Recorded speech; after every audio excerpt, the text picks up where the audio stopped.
Account कैसे generate किया जाता है यानी कैसे तैयार किया जाता है, ये काफ़ी ज़्यादा इम्पोर्टेंट क्वेश्चन है सीए फाउंडेशन का। चलिए समझ लेते हैं किस तरह से अकाउंट तैयार किया जाता है। तो इसका जो पहला स्टेप है वो है रिकॉर्डिंग, ठीक है। तो this is a basic function of accounting all business transactions of a financial character as evidence by some documents such as sales bill, passbook, salary slip are recorded in the books of account. Recording is done in book called journal, ठीक है।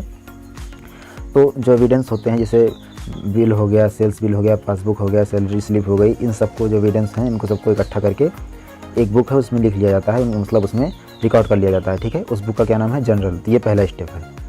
और दूसरा step क्या है, classifying, ठीक है।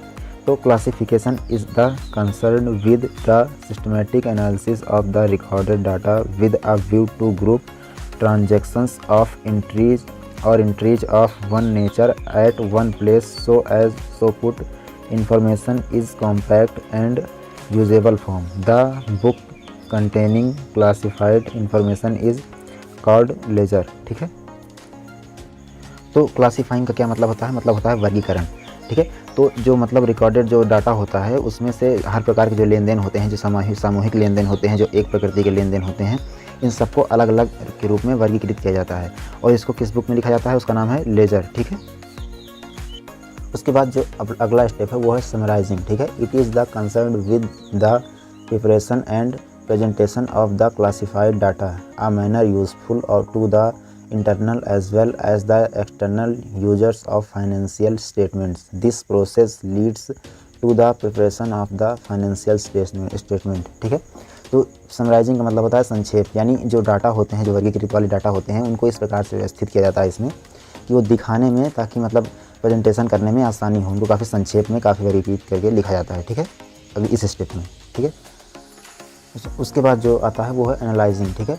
तो the term analysing means method classification of the data given the financial statements, यानी इसमें जो वित्तीय प्रकार के जो डाटा होते हैं उनको और ज़्यादा मतलब विश्लेषण करके ज़्यादा सरल मतलब काफ़ी सरल करके लिखा जाता है, ताकि वो जब उनका यूज किया जा सके कोई डिसीजन के लिए तो वो आसानी से समझ में आ सकें, ठीक है। तो इस स्टेप में ये काम किया जाता है। उसके बाद जो फाइनल स्टेप होता है वो होता है इंटरप्रेटिंग।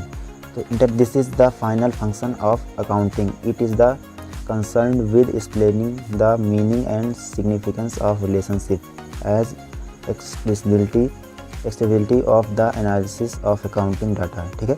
तो इसमें क्या किया जाता है, इंटरप्रेटिंग का मतलब होता है व्याख्या करना, ठीक है। तो इसमें क्या किया जाता है कि जो मतलब लेखांकन मतलब जो वो होते हैं डाटा होते हैं उनके संबंध को और उनके महत्व को अच्छे से समझाया जाता है, ताकि जब हम कोई डिसीजन ले सकें, कोई निर्णय ले सकें तो उसमें काफ़ी ज़्यादा मदद मिल सके इससे, ठीक है।